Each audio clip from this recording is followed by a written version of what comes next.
ഇവിടെ ജന്മനാ തന്നെ പ്രതിരോധ ശേഷി തീരെയില്ലാത്ത ഒരു പെൺകുട്ടിക്ക് ബാക്ടീരിയകളോ അണുക്കളോ ഇല്ലാത്ത ഒരിടത്ത് മാത്രമേ ജീവിക്കാൻ കഴിയുമായിരുന്നുള്ളൂ.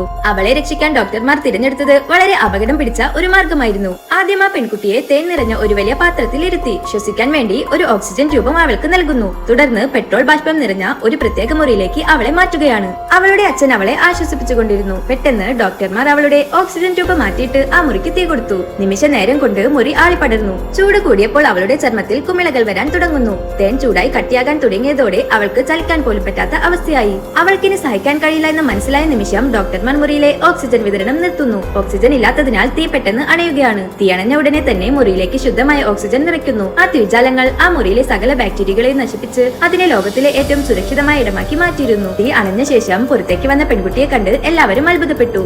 അവളുടെ ശരീരത്തിലുണ്ടായിരുന്ന കുമിളകളെല്ലാം മാഞ്ഞു പോയിരുന്നു. അവൾ പൂർണ്ണ ആരോഗ്യവതിയായി എഴുന്നേറ്റ് നിന്നു. അവളെ കൊല്ലാനല്ല, മറിച്ച് അണുവിമുക്തമായ ഒരു അന്തരീക്ഷത്തിൽ അവളെ പുനർജനിപ്പിക്കാനായിരുന്നു ആ അഗ്നി പരീക്ഷ.